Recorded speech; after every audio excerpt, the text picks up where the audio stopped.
Hello everyone, this is your boy Genesis Reset and I am back with a quick video. Hope everyone is feeling fine today. As for myself, I'm doing just great. Y'all do me a favor and hit that like button. It would be greatly appreciated. As well as take out your King James Bible or your electronic device. It would be greatly appreciated if you want to follow along. So without further ado, let's dive on in. As you can see on your screen right here, I am giving credence to the movie Underworld, to which they have different other movies with that up under that umbrella. You got the Underworld Awakening, you got the Underworld Evolution, I believe. Also, you got the Underworld, The Rise of the Likings, and to which I love. And you have the Blood Wars, which I really didn't like. But the overall theme of what I'm getting at with this movie and pertaining to us as Israelites is the covenant. The overall theme in this movie and with us is the covenant.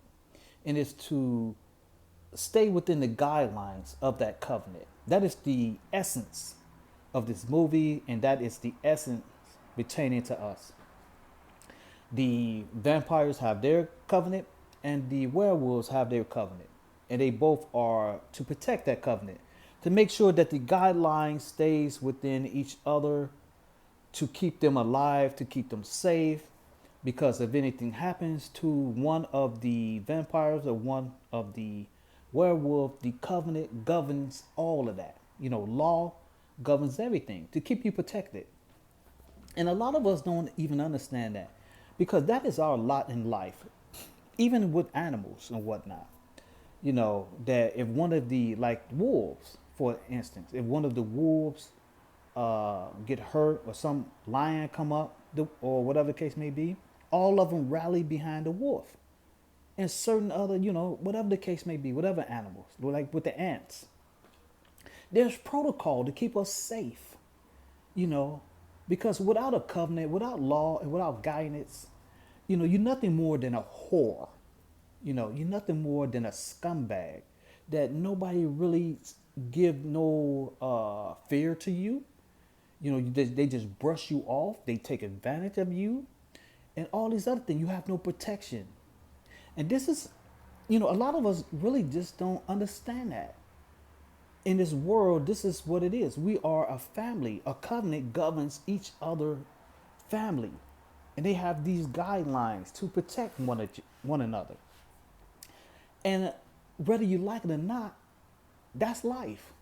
A lot of us don't want to go by that universal life. And a lot of people just want to be a whore. And that's among our family, our people.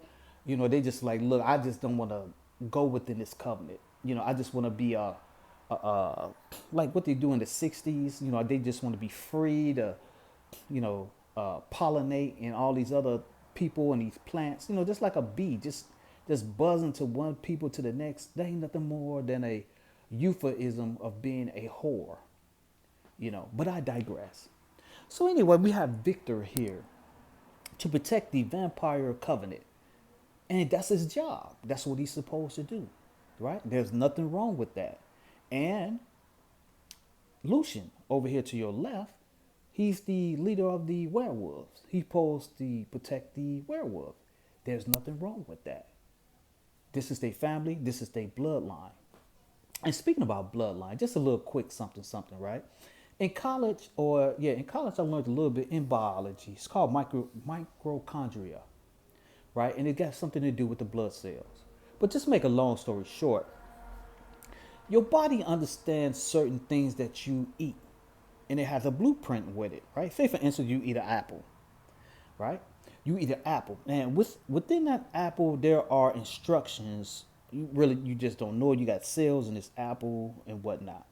But so when you bite into that apple, your body understands the blueprint of it. When you chewing it, it's in your mouth, your tongue, getting the juices and the skin of it, your tongue and then your digestive system and whatnot.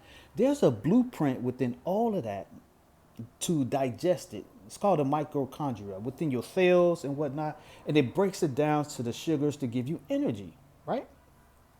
That is what it is. It's a instructional manual of what to digest. Now, which is natural. Now, say for instance, you start biting some nails, right? You start eating some plastic. You start eating foreign objects that you don't supposed to eat. You know what causes that? You know what causes that? What you will start having cancer or whatnot, because your blood cells and your mitochondria say, "Hey, what is this?" They be like, "Oh, we don't got the blueprint to this to break this down to make it into sugars, into proteins that you need to function." So it becomes a foreign object within your body, and it rejects it, and it pushes it out either through the rectum or you urinate it out. And if it doesn't do that, your blood cell will push it in your skin, and next thing you know, you have cancer, you have all type of diseases or whatnot, because you have a foreign object within your body that you have put in your mouth and also between your legs. So let us continue. Here is Celine. Celine have done something that she ain't supposed to do. What she have did was she have awakened Victor here, and she have broken the covenant or the chain. And so Victor right here, I can't bring it up. Let me hold on. Here we go. Closer here. Victor right here is reprimanding Celine from waking him up because she didn't supposed to do that. This performance of waking up an elder is to be performed by another elder. But Celine did this because she thought that the covenant was in danger. But Victor told her that, in other words, you shouldn't have woke me up just because you liked me. You should have woken up Marcus, because this is Marcus' turn to reign. See, that probably could have saved her ass. But unfortunately, she didn't do that. She awakened Victor because she liked Victor, because Victor, made her daughter. So she thought she could get a little bit more protection and understanding because of, she thought the covenant was in danger because of Craven. You got to watch the movie. It's really good. But anyway, make a long story short, it doesn't matter.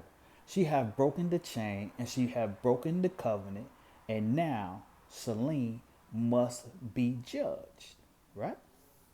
Now, they got me to thinking about the scripture here. This is real quick, y'all. I'm trying to speed through it because I know you guys and girls got things to do, so I'm not going to waste too much of your time. Here, this is nothing more than a quick synopsis of a timeline of the Old Testament up to the guy Christ. And I want to just talk about right here the judge, because just like how Celine had to be judged, right here we have an era of judges here. Now, I'm not going to go through all of them, but as you can see right here, the overall theme is the covenant. The covenant, right? And the covenant it was with the Most High have sent these judges to make right the wrong of Israel. Now, in Egypt right here, you can see the Most High came personally to smoke the Egyptian people to let his people go. And even with today in modern day America, you guys and girls know that America is the modern day Egypt. And so the Father going to personally come to get his people, his servants. He's not going to send judges, or saviors. He's going to come personally. So here in this middle right here, Joshua came, Moses has passed away and went to the ancestors, and Joshua came, and the children of Israel was still, act up. And so the Father sent certain people within Canaan to punish his people because they were still acting a fool. They was what? Breaking the covenant. So the Father sent these other nations to grab them and to punish them. And so after these certain punishment, he sent judges to judge not only Israel, but also to judge those other nations. So here, this is just one of many, like we just saw the little diagram. The Father has sent this guy right here, Othniel, son of Chinaz here, to go get to go get his servant who was in bondage to this king right here. I'm not going to even try to pronounce his name, right? A king of the Mesopotamia right here, right? Here. The father sent judges, sent a judge there, sent this guy right here, Othniel, to, uh, basically delete certain peoples, right? The king, right? He sent these judges here. Next, guess what? Israel was free. These were some of our ancestors, right? They became free. Here's another judge here, right? Ehud. Ehud here made a dagger. And guess what he did? He committed justice because the Most High sent them. And he took care of business. He deleted some more people, right? These people that the Father are sending are no punks. These people that the Most High are sending are, not to hold any punches back, these are killers, right? These are killers who, hey, the Father sent, committed, the Father said, hey, go take care of business. At this time, they have deleted many of people, right? These people right here ain't no punks. I don't know what people are thinking here. Here's some more. The father tapped Deborah on the shoulder. Deborah told certain people, because, she's a female, and she told other people to go get Israel out of trouble because of these certain nations, because they got punished. Yet again, what I'm saying, that Israel is back and forth, acting a fool, breaking the covenant. The Father is so merciful that he was like, look, I'm going to punish you with other nations. Because if I come down here, you know what I mean? So the Father is basically a merciful punishment, So let us continue with this merciful punishment. These are judges, and these other countries, or these people getting judged. Here is Japhar, right here, right? Now Japhar, the Father tapped him on the shoulder. Hey, go get my people. But what's interesting about this guy right here, right? He wasn't even born with Israel. He wasn't born of the tribe. He was born from a whore, right? And from a whole different nation. But the Father still tapped him on the shoulder because the Father can use anybody. Anybody's go get his people. Like, okay, they punished enough, they got punished enough, but yet still this nation have taken advantage of his servant. And these other nations who got Israel during this time, our ancestors, they know what time it is, but yet still they took advantage of it. You know what I'm saying? They like really went too far with the punishment. And so the Father said, you know what, you're going to get judged too. And they got judged, right? Here's another one here. We all know the story with Samson right here. His locks, Delilah, so on and so forth with the Philistines and whatnot. Samuel said, Samson said, Father, give me enough strength. And he took some people down with him, deleted them, so on and so forth. These judges that the Father sends are no punk, right? They have deleted people. Here are some honorable mentions here. Here. Some honorable mentions of some different judges. You can look at them at your heart content. Here's another one. Some of these people, like I say, were not even Israelites. They were people that the Most High tapped on the shoulder to commit justice. And only way justice is going to be committed is with power. These judges didn't come and talk to the king, They didn't come with any paperwork, right? Cross your T's and dot your I's. Say, hey, the Most High say, here's this paper right here. Let them go. Nope. The Father didn't give them none of that. The Father sent power. He sent men with power. And he sent the word with Deborah to pass the message on to men to commit justice. There was no talk. There was no paperwork. There was no committee. There was no Congress. There was none of that. Because justice need to be made. Because of the covenant that the Most High gave. Which brings me to this right here. What was justice here? What was the deletion of the Romans? Could anybody ask me? Could anybody just comment? I think people scared of me. I think that's what it is. Are you guys and girls out there scared of me? Because I'm saying something that are triggering you or something? Or you hiding in the closet about something? I don't know. You know, because when I look at this right here, and this book right here says, I already know about this Greco-Greek Hellenistic book here. Like I said before, I had read the scriptures 20 times forward, or at least about 5 times backwards. I know everything about this book. And if I don't know it or forget about it, because, I can easily bring it up because it's just like a rhythm to me. But anyway, I digress.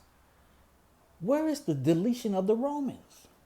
Here is the so-called Christ that y'all say is the Son of God. That you guys say is the Son of God to what? He says right there, he said, I think not I come to destroy the law, but I come to fulfill the law. Where is the deletion of the Romans? Where is the killing of Caesar during this time? Right? Nothing. Only thing according to this book was that this fictitious character threw over some money changers or whatever the case may be. That was the only violence that it was. Right? The other judges here, right? The other judges of the Old Testament, they put in work. They put in some serious work. But only thing you got here, is a bunch of emotion, a bunch of hugging, a bunch of kissing. You got nothing but emotional here. Nothing but emotions. Nothing. That's woman work. I'm talking to the men out here. This is woman work right here. To turn the other cheek. Somebody slap you, you turn the other cheek. That's not manly. That's not godly. That's a hoe. That is a whore.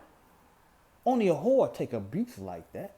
That's not a man. Somebody smack you. You talking about you turn the other cheek.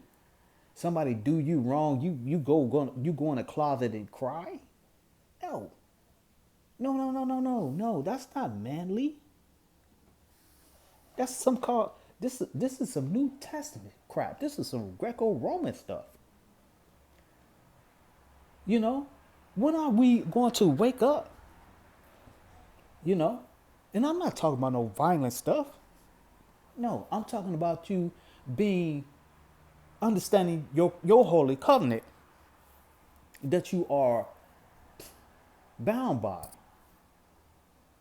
to come together as Old Testament Israelites to awaken the Most High, because the Most High said, if you come to me, I'm going to hear your prayer. Because y'all think this is our lot in life, whether you like it or not.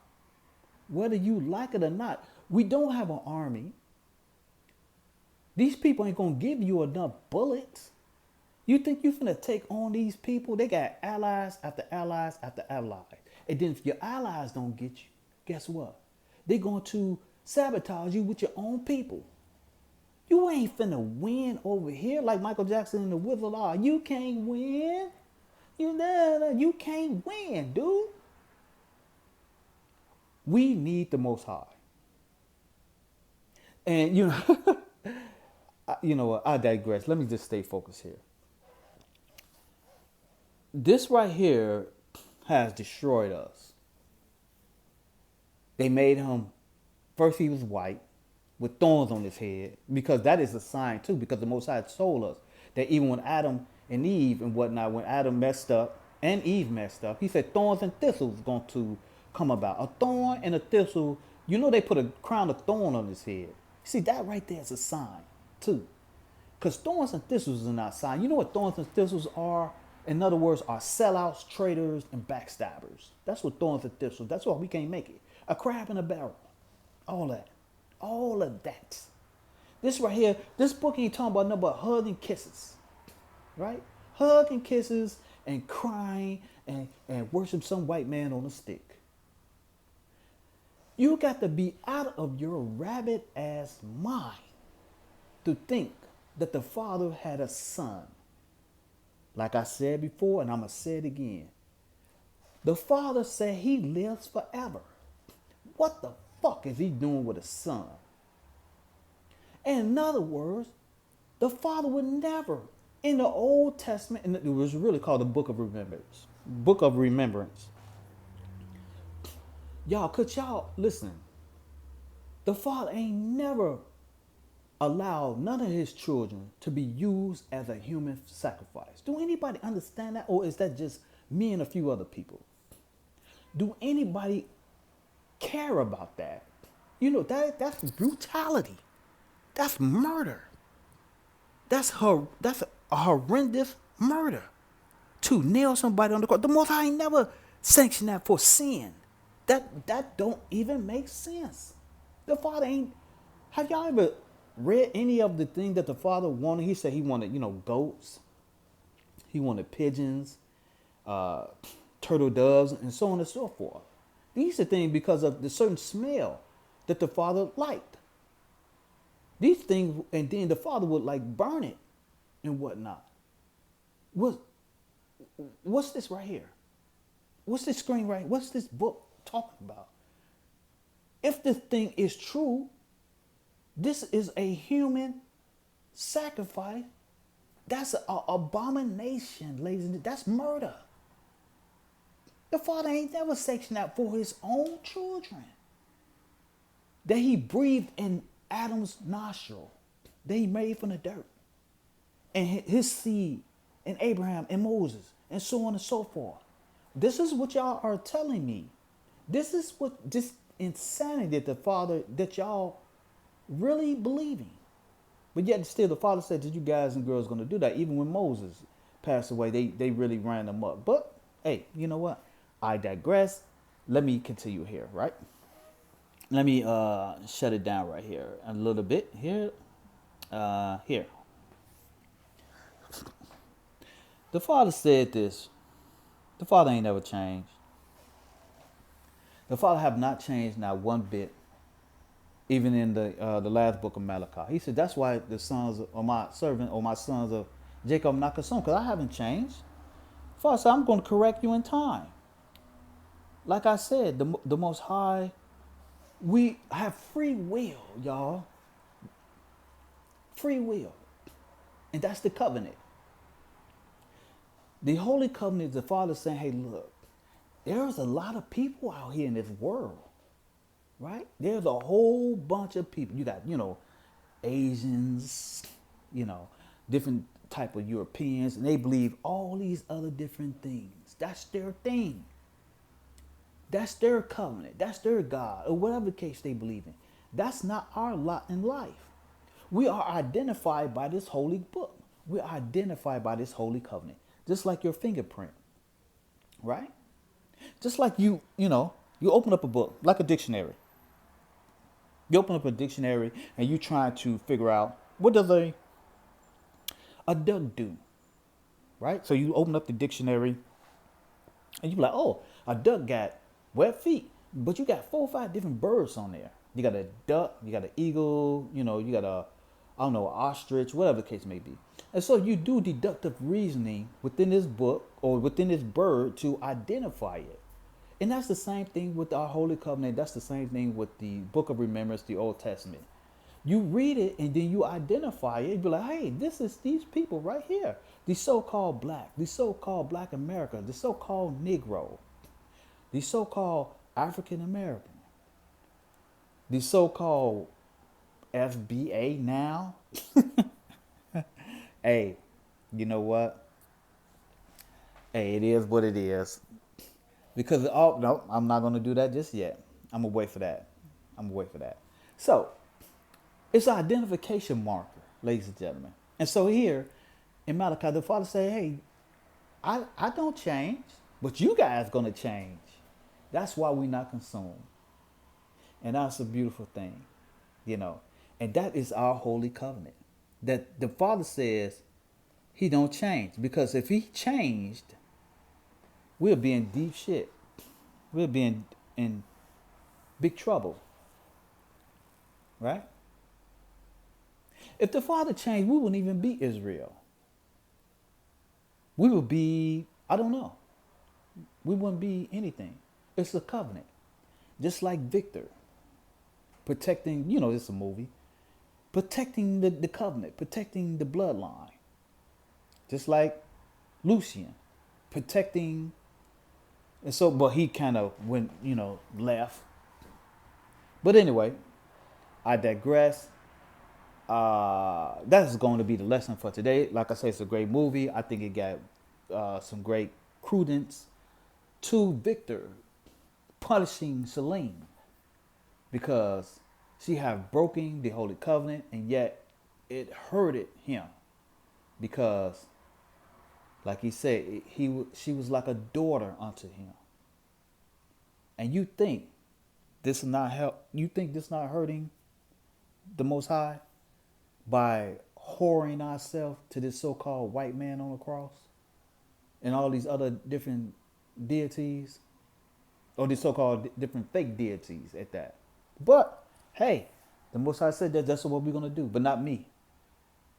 Not me. I'm staying with the Most High because He lives forever, and that's where I stand. And I hope you stand with me too, because that day will come. So, with that being said, you guys have a good night and peace out.